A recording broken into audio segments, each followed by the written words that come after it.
On the 22nd of July 1979, Saddam Hussein cemented his position as dictator of Iraq. On one occasion, he gathered the leading members of the Iraqi Baath Party, and during a televised assembly, Saddam methodically and ruthlessly identified those he considered to be in opposition of his rule. One by one, they were led out of the room, not knowing what their fate would be. In today's video, we will cover Saddam's infamous first act as president of Iraq, and how it solidified his position for decades to come. It is perhaps helpful to start with the resignation of the previous Iraqi president, Ahmed Hassan al-Kabar. On the 15th of July 1979, just 7 days before Saddam would call the meeting, al-Bakr resigned and Saddam was appointed president of Iraq. In the year prior, Saddam was the de facto ruler of Iraq due to al-Bakr's poor health. During this time, there were questions as to whether the Iraqi and Syrian Ba'athist Party, led by Assad, were to unify. But the attempt to do so ultimately failed, with both the Iraq and Syrian governments unable to agree to terms. But Saddam grew worried. He worried that there could be those within the Iraqi Baath Party that might favour the close ties to Syria, and that these people could seek to depose him. So before they could even think of this, Saddam would ensure that they were dealt with. Only days into his presidency, Saddam called a general assembly of the leading members of the Baath Party. They were to assemble at the Al-Qud Hall in Baghdad on a blisteringly hot day. Hundreds gathered and took their seats. None knew what the purpose of the meeting was, yet it was to be a grim revelation of Saddam's form of presidency. All around the theatre were camera crews, ready to capture and televise what would unfold. Saddam took to the stage and stated with great sadness that he had uncovered a conspiracy to overthrow his new regime. He held a letter detailing the names of those who had conspired against him with the Syrian Baathists. He stated that he would not go quietly, declaring he will pick up his gun and fight to the very end. It was then that a man named Muhi Abdul Hussein Mashhadi was brought onto the stage. Mashhadi was a member of the Revolutionary Command Council and a secretary to the previous president al-Bakr. He had warned al-Bakr about appointing Saddam as president, and he even suggested not to hand over power to him. This vocal denunciation of Saddam would seal his fate. Before the assembly had taken place, he had been detained by the Iraqi secret police, which had long been controlled by Saddam and his family. Mashhadi was subjected to horrific torture in order to have him be complicit in the theatrics to come. But in order to ensure his compliance, he was threatened that if he did not do what was asked, his wife and daughter would be brought before him and subjected to serious SA. Mashhadi was then brought before the assembly and began to confess his plans to overthrow Saddam, all of which were a fabrication. Saddam took his seat on the stage behind a large table and casually began smoking a Cuban cigar. Mashhadi detailed the fabricated plan to depose Saddam, listing names of those involved and what roles they might have had after the coup. For those in the audience, they soon realized what was happening. Some began to shout, "Long live the party! Long live Saddam!" Others began shouting for the execution of these so-called traitors.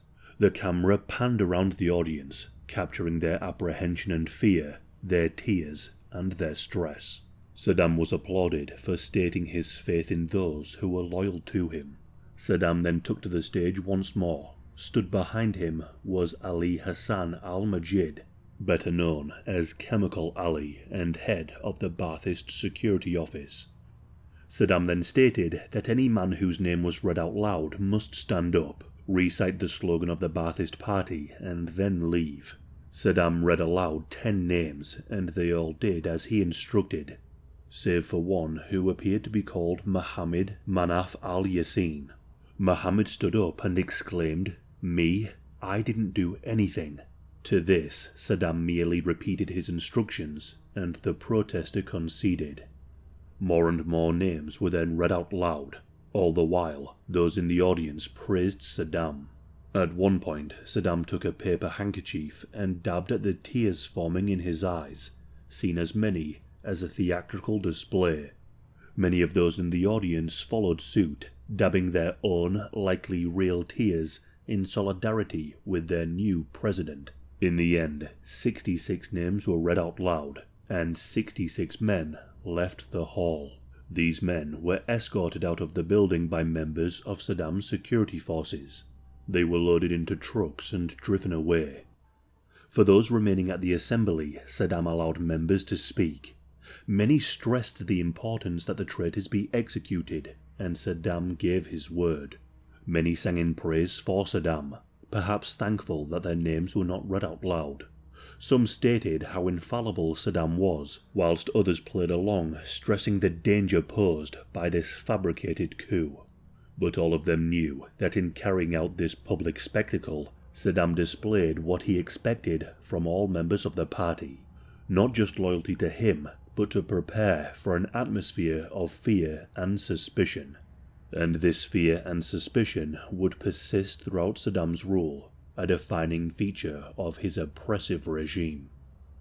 The 66 men who were led away were arrested and faced a quick trial, with 22 of those accused sentenced to death. This included 5 members of the Revolutionary Command Council, including Mashhadi. The wife of one of the condemned men reportedly pleaded with Saddam, insisting that her husband had always been loyal. Saddam looked at the woman and promised that she would have her husband return shortly, however, not in the way she expected, but more on this soon. On the 8th of August, these men faced the firing squad. However, it wasn't trained executioners who awaited them. It was the other 44 accused conspirators. In order to prove their loyalty, these men would need to be complicit in Saddam's first brutal act of oppression as president. In a courtyard outside the prison, the condemned men were lined up as the executioners assigned their victim. Beyond the walls of the prison, they heard the chants and cries of thousands of assembled Iraqis calling for the blood of these supposed traitors.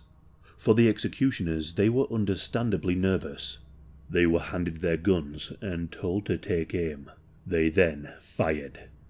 But because they were so anxious, many missed their shots, meaning that they had to fire multiple rounds into the condemned. And to the wife who had pleaded with Saddam, he kept his word, but in a grimly literal sense. She received the dismembered parts of her husband in a black body bag. In carrying out the televised purge in such a way, Saddam set out his methods for all to see. Loyalty to him was mandatory, and any hint at opposition would be quickly removed. All were to be complicit in the brutal methods employed. It was not enough to simply follow, but they also had to be a part of the murder and the oppression. Only then could one be considered loyal. In the years that followed, relations between Iraq and Syria only worsened. Saddam accused Assad of plotting against him, even calling some of these so-called conspirators Assad's deputies. In the Iran-Iraq War, Syria backed Iran and most relations between the two countries ended. Assad hoped that a long drawn-out conflict with Iran would result in the removal of Saddam as president, and would continue to back what few opposition movements existed in Iraq. Saddam backed the likes of the Muslim Brotherhood, who sought to upend Assad's regime. Despite both being Ba'athist pro-Arab unity parties, neither Iraq or Syria normalized their relations, and they remained at odds. Saddam's first act as president was to consolidate his power in a brutal, public manner.